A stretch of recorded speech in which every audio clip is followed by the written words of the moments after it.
नमस्कार, स्वागत है आपका एबीपी न्यूज में। मैं अखिलेश आनंद हूं। रात के 10 बज गए और वक्त हो गया है टीवी न्यूज की दुनिया के उस शो का जो जनता की आवाज है, यानी घंटी बजाओ।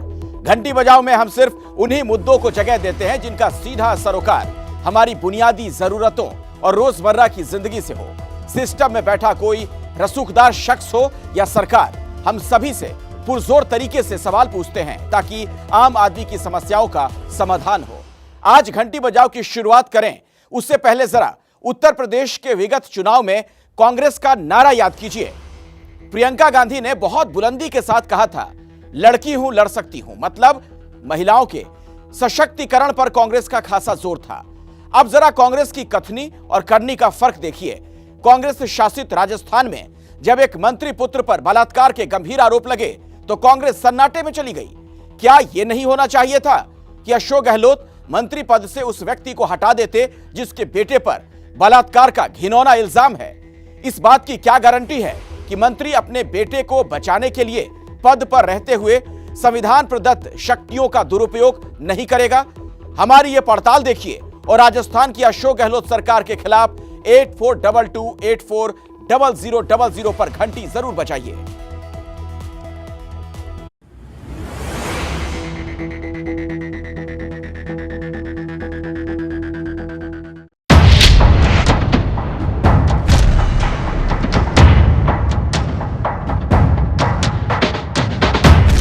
राजस्थान के मंत्री डॉक्टर महेश जोशी के बेटे के खिलाफ रेप का मामला दर्ज किया गया है और ये मामला दिल्ली के सदर बाजार थाने में दर्ज हुआ है। 25 फरवरी को रोहित ने और उसके दोस्त अनिल चौधरी ने मारपीट कर और जबरन ही मुझसे साइन वगैरह करवाए थे। पुलिस निष्पक्षता के साथ में, गहराई के साथ में और सख्ती के साथ में उसकी जांच करे। एक्चुअली में क्या घटना हुई है, FIR क्या हुई है, सब देखना पड़ेगा। सबसे ज्यादा बलात्कार के किस्से आज राजस्थान में, सबसे ज्यादा बलात्कार। और गहलोत साहब को कोई पीड़ा नहीं होती, कोई चिंता नहीं होती। मुझे सच में डर है कि जो एविडेंस हैं और जो कुछ भी क्राइम ज़्यादातर हुआ है वो जयपुर के अंदर हुआ है, तो शायद एविडेंस को मिटाया जा सकता है। मुख्यमंत्री को तुरंत प्रभाव से महेश जोशी के बेटे को गिरफ्तार करने के निर्देश देने दिए। महेश जोशी को इसको बर्खास्त करेगा इस्तीफा नहीं। और सवाल है कि अब क्या करेंगे गहलोत, क्योंकि जो पार्टी उत्तर प्रदेश में जाकर लड़की हूं लड़ सकती हूं की मुहिम चलाती है, उसी पार्टी की सरकार वाले राजस्थान में एक लड़की को इंसाफ की लड़ाई लड़ने के लिए दूसरे राज्य में जाना पड़ता है। जो एविडेंस हैं और जो कुछ भी क्राइम ज़्यादातर हुआ है वो जयपुर के अंदर हुआ है, तो शायद एविडेंस को मिटाया जा सकता है। बलात्कार का आरोप लगाने वाली ये लड़की बेहद डरी हुई है। राजस्थान में रहकर अपनी आवाज उठाने से घबरा रही है, जबकि इसी राजस्थान में अब से 2 दिन बाद कांग्रेस के बड़े बड़े दिग्गज इकट्ठा होने वाले हैं। पार्टी की हालत के साथ देश के हालात पर चिंतन करने वाले हैं। मैं समझता हूँ जो नौजवान वर्ग है, जो मध्यम वर्ग है, जो आज इस आर्थिक अव्यवस्था का शिकार है, उन लोगों की आवाज़ बनकर हम सड़कों पर आएंगे। देश में वास्तविकता का जो परिचय है वो केंद्र सरकार को करवाएंगे। लेकिन नौजवानों की आवाज बनने का दावा करने वाली कांग्रेस पार्टी को इस युवती की आवाज नहीं सुनाई दे रही। 25 फरवरी को रोहित ने और उसके दोस्त अनिल चौधरी ने मारपीट कर और जबरन ही मुझसे साइन वगैरह करवाए थे। 24 साल की इस लड़की के आरोप बेहद गंभीर हैं। वो जिस रोहित का नाम ले रही है वो राजस्थान सरकार के मंत्री महेश जोशी का बेटा है। लड़की के मुताबिक अपने पिता के रुतबे की हनक दिखाते हुए रोहित ने न सिर्फ उससे जबरदस्ती की बल्कि उसे ब्लैकमेल करता रहा।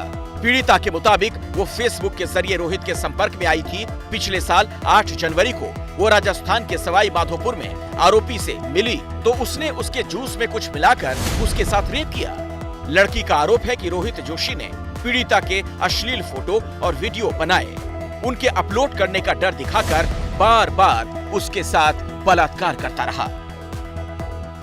जब भी मैं उससे मिली थी उसकी पूरी डिटेल्स मैंने एफआईआर के अंदर दे दी है और दिल्ली पुलिस पर मुझे यकीन है कि वो जैसी भी कार्रवाई करेगी सही दिशा में उसको लेकर जाएगी, सही सच्चाई सामने लेकर आएगी। अगर ये कार्रवाई राजस्थान में होती तो मुझे डाउट है कि शायद ये कार्रवाई प्रभावित होती। पीड़िता का कहना है कि चूंकि रोहित जोशी के पिता सरकार में मंत्री हैं, इसीलिए राजस्थान में उसकी सुनवाई नहीं हुई। उसे और उसके परिवार को जान का खतरा था, इसीलिए उसे दिल्ली आकर अपनी शिकायत दर्ज करानी पड़ी। 7 मई को दिल्ली के सदर थाने में उसने मंत्री पुत्र रोहित जोशी के खिलाफ रेप का केस दर्ज कराया। दिल्ली पुलिस ने पहले 0 एफआईआर दर्ज कर केस राजस्थान के सवाई माधोपुर पुलिस को ट्रांसफर कर दिया, लेकिन जब पीड़िता ने बताया कि आरोपी ने उसके साथ दिल्ली के सदर बाजार के एक होटल में भी रेप किया, तब दिल्ली पुलिस ने 0 एफआईआर को रेगुलर एफआईआर में बदलकर जांच शुरू कर दी।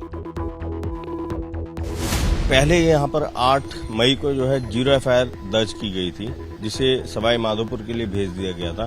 फिर ये जानकारी मिली कि उसके अगले दिन सदर बाजार में ही एक फ्रेश एफआईआर दर्ज हुई।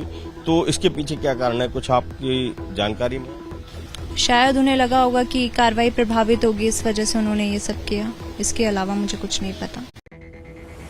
दिल्ली पुलिस ने अब इस मामले की जांच अपने हाथ में ले ली है। इसका मतलब ये हुआ कि दिल्ली पुलिस अब आरोपी रोहित जोशी की गिरफ्तारी के लिए राजस्थान जाएगी। पर सवाल है कि राजस्थान की पुलिस और सरकार क्या कर रही है। ये अशोक गहलोत ने राजस्थान की आबरू पर और राजस्थान के मान पर, सम्मान पर गहरी चोट और आघात पहुंचाई। सबसे ज्यादा बलात्कार के किस्से आज राजस्थान में, सबसे ज्यादा बलात्कार। और गहलोत साहब को कोई पीड़ा नहीं होती, कोई चिंता नहीं होती। ये कांग्रेस की मानसिकता दर्शाता है और ये गहलोत की मानसिकता दर्शाता है। इसको जानकारी प्राप्त कर रही एक्चुअली में क्या घटना हुई है। तो तफ्तीश जब चलती है तो पहले तफ्तीश सामने शख्स आएंगे, एफआईआर क्या हुई है सब देखना पड़ेगा। सवाल उठ रहा है, क्या इस मामले को दबाने या जानबूझकर कुछ अलग रंग देने की कोशिश भी की जा रही है?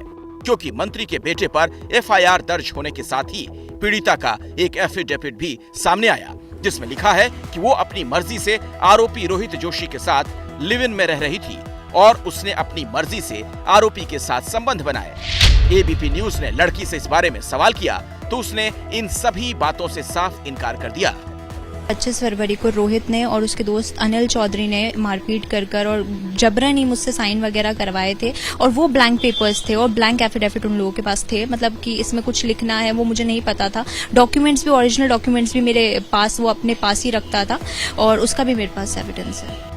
मंत्री पुत्र पर लगे इन आरोपों को लेकर विपक्ष तो सवाल उठा ही रहा है, लेकिन राजस्थान के ओसियां से कांग्रेस विधायक दिव्या मदेरणा ने भी अपनी ही सरकार के खिलाफ मोर्चा खोल दिया। उन्होंने पीड़िता को सुरक्षा मुहैया करवाने और पीड़िता की एफआईआर दर्ज नहीं करने वाले पुलिस वालों पर कार्रवाई की मांग की है। मदेरणा ने लिखा, राजस्थान के पुलिस महानिदेशक को उन अधिकारियों के खिलाफ विभागीय जांच का आदेश देना चाहिए जिन्होंने प्राथमिकी दर्ज करने से इनकार किया। वहीं इस सारे मामले के सामने आने के बाद भी आरोपी रोहित जोशी के पिता महेश जोशी मंत्री पद पर बने हुए हैं। उनका कहना है कि जो सच होगा पुलिस की जांच में सामने आ जाएगा, लेकिन सवाल उठ रहा है, क्या उनके मंत्री पद पर रहते सच सामने आने दिया जाएगा? मैं इतना कहना चाहता हूं, मैं पूरे जीवन सत्य और न्याय पे रहा हूं। जैसा आपने बताया, मीडिया ने बताया कि कोई रिपोर्ट दर्ज हुई है, पुलिस निष्पक्षता के साथ में, गहराई के साथ में और सख्ती के साथ में उसकी जांच करे। ये प्रकरण हो चाहे कोई और प्रकरण हो, मैं हमेशा न्याय और सच्चाई के साथ रहूंगा। निश्चित रूप, मैंने कहा ना, मैं सत्य और न्याय के साथ रहूंगा। यानी बेटे पर संगीन आरोप लगने के बाद भी मंत्री जी कुर्सी पर बने रहना चाहते हैं। हैरानी इस बात की कि मुख्यमंत्री गहलोत भी इस मामले पर चुप्पी साधे बैठे हैं। जोशी मुख्यमंत्री के इतने करीब हो गए कि इतना बड़ा मामला होने के बाद भी सीएम इस तरह की मतलब संवेदनहीनता दिखा रहे। मुख्यमंत्री को तुरंत प्रभाव से महेश जोशी के बेटे को गिरफ्तार करने के निर्देश देने चाहिए। महेश जोशी को इसको बर्खास्त करें अगर इस्तीफा नहीं। और मैं महेश जोशी को भी कहना चाहूँगा, इनको नैतिकता के आधार पर इस्तीफा दे देना चाहिए। देश का दुर्भाग्य पिछले एक लंबे समय से कांग्रेस और कांग्रेस के लोग या उनके परिवारजन जिस प्रकार के अपराध में लिप्त होते जा रहे हैं और सरकार प्रयत्न करके उनको बचाने की कोशिश करी, ये दुर्भाग्य है। अपराध तो हो सकता है, किसी के द्वारा हो सकता है, मेरे परिवार में भी हो सकता है, लेकिन अपराधी को बचाने का काम अगर मैं करता हूं तो मैं दोबारा अपराध को और अधिक करता हूं। एबीपी न्यूज के लिए सी वोटर ने सवाल पूछा कि क्या बेटे पर रेप का आरोप लगने के बाद राजस्थान के मंत्री महेश जोशी को इस्तीफा देना चाहिए? करीब 52% लोगों ने इसका जवाब हाँ में दिया है। अब सवाल है कि क्या 13 तारीख से उदयपुर में शुरू होने वाले कांग्रेस के चिंतन शिविर से पहले मुख्यमंत्री अशोक गहलोत अपने मंत्री महेश जोशी पर कोई कार्रवाई करेंगे या चिंतन के दौरान भी कांग्रेस इस मामले पर चुप्पी साधे रहेगी? और अब घंटी बजाओ की अगली पड़ताल। पीएम किसान सम्मान निधि योजना का नाम तो आपने कई बार सुना होगा। गरीब किसानों की मदद के लिए केंद्र की मोदी सरकार ये बेहद महत्वाकांक्षी योजना लेकर आई। इसके जरिए कई किसानों को भी मदद मिली और इससे खुश होकर कई किसानों ने सरकार को वोट भी दिया। लेकिन सिस्टम की लापरवाही और भ्रष्टाचार की वजह से कई धनाढ्य भी प्रधानमंत्री किसान निधि का पैसा डकार गए। अब उनसे वसूली शुरू हो गई है। कुशीनगर में रहने वाले राम बहादुर सिंह पेशे से ड्राइवर हैं। उन्होंने अपने नाम से गाड़ी भी ले रखी है, लेकिन इन्हें खास तौर पर किसानों के लिए बनी पीएम किसान सम्मान निधि योजना का फायदा भी मिल रहा है। योजना के तहत राम बहादुर सिंह के अकाउंट में 2-2 हजार रुपए की 4 किस्त ट्रांसफर हो चुकी है। अब उनसे ये पैसा वापस मांगा गया है क्योंकि वो इस योजना के सही पात्र नहीं है। मैं ये मालूम नहीं था कि मतलब टैक्स वगैरह देने मतलब ऐसा होने के बाद भी ये मतलब पैसा जमा करना पड़ेगा। अरे आदमी जानता था, उस समय तो कोई निकला नहीं था। इनको मिला था, ये 8,000 रुपया तक पाए थे। उसके बाद नोटिस मिला और पैसा जो है जमा कर दिया गया। कुशीनगर में ही रहने वाले अवधेश पाठक के पास भी किसान सम्मान निधि की वसूली का नोटिस आया है। इस नोटिस में लिखा है चूंकि वो आयकर दाता हैं, इसलिए वो किसान निधि पाने के हकदार नहीं, इसीलिए उन्हें वो सारा पैसा लौटाना होगा जो अब तक बतौर किसान सम्मान निधि उनके खाते में ट्रांसफर हुआ। अवधेश पाठक का कहना है कि वो किसान ही हैं, लेकिन नोटबंदी के बाद उन्होंने बैंक में पैसा जमा किया था और तब भी आयकर रिटर्न दाखिल किया था, जिसके कारण उन्हें ये नोटिस मिला है। कुशीनगर में पीएम किसान सम्मान निधि पाने वाले 2800 लाभार्थियों को इस तरह के नोटिस भेजे गए हैं, जिनमें से लगभग 200 लाभार्थियों से वसूली की जा चुकी है। इसी तरह बरेली में करीब 3 करोड़ रुपए की किसान सम्मान निधि ऐसे लोगों में बांट दी गई जो इसके पात्र नहीं हैं। यहाँ भी जांच में पता चला कि ऐसे लोगों को किसान सम्मान निधि का पैसा मिल रहा था जो आयकर दाता थे, जबकि किसान सम्मान निधि पाने की शर्तों के मुताबिक पेंशन या वेतन पाने वाले या फिर आयकर जमा करने वाले को इस योजना का लाभ नहीं मिल सकता। 3000 किसान ऐसे थे जो इनकम टैक्स पे ही थे। उन किसानों की सबसे पहले तत्काल सम्मान निधि स्टॉप कर दी गई। उनको अब सम्मान निधि नहीं जा रही है। 1-1, 2-2 किस्त जाके सभी की सम्मान निधि रोक दी गई है और जितना उनके पास खाते में पैसा है उनको सभी को नोटिस जा रहे हैं। हमारे पास लगातार रिकवरी और वसूली हो रही है और संबंधित खाते में पैसा जमा कराया जा रहा है।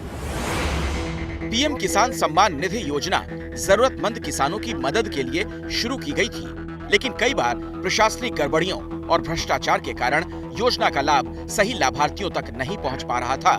मऊ जिले में करीब 20 लाख रुपए गलत लोगों के खाते में पहुंच गए थे। पता चलने पर प्रशासन ने इसकी वसूली की। अब तक जितनी भी किस्तें ली हैं उन किस्तों की वसूली होनी है। ऐसे सभी किसान भाइयों से हमारी अपील है कि वो अविलंब ये जो धनराशि है वह जमा कर दें और नहीं जमा करने की स्थिति में उनके विरुद्ध विधिक कार्यवाही हो सकती है। गोरखपुर में योजना का लाभ लेने वाले किसानों का कहना है कि इस फर्जीवाड़े के लिए वो नहीं बल्कि लेखपाल और प्रधान जैसे लोग जिम्मेदार हैं। क्या है ये तो लेखपाल बता पाएंगे। मान लीजिए जो जा रहा है अपनी खतौनी लेकर के लेखपाल के पास, वो लिख करके देते हैं आपके पास इतना रकबा खेत का रकबा है, तो प्रमाणित करके देते हैं, तब तो ऑनलाइन करता है, जमा होता है, तो इसमें किसान कैसे फर्जी हो गया। यूपी में अब तक 2 करोड़ 55 लाख किसानों को कम से कम एक बार किसान सम्मान योजना का लाभ मिल चुका है। अब तक की जांच में इनमें से 3,15,000 अपात्र पाए जा चुके हैं और 6,18,000 किसानों की आधार संख्या गलत पाई गई। यदि कोई सरकारी अधिकारी या कर्मचारी है जिसको सरकारी खजाने से वेतन मिल रहा है, जो लोग इनकम टैक्स पेई हैं या जिनकी आमदनी जो है इस प्रकार की है जिसके माध्यम से जो है वो 2 लाख रुपए से ज़्यादा की कमाई करते हैं, ऐसे लोग जिन्हें वेतन मिल रहा है, ऐसे लोग उस योजना के भीतर लाभान्वित नहीं हैं। तो वो उससे जो है वो लोग उससे बाहर हैं। और कहीं शुरुआती दौर में जो आधार कार्ड के बिना कुछ लोगों ने फीडिंग करा दिया था, अब आधार कार्ड के फीडिंग के बाद जिनको पोर्टल ने नहीं एक्सेप्ट किया है वो उससे बाहर हुए हैं। हालांकि कृषि मंत्री ये मानने को तैयार नहीं कि ये फर्जीवाड़ा किसी प्रशासनिक लापरवाही के कारण हुआ, लेकिन सरकार ने सभी लाभार्थियों की पात्रता की जांच के आदेश दे दिए हैं। बिना कर्मचारियों के मिलीभगत या फिर उनकी लापरवाही के इस तरीके के घपले नहीं हो सकते। जरूरी है कि उनके खिलाफ भी कार्रवाई की जाए।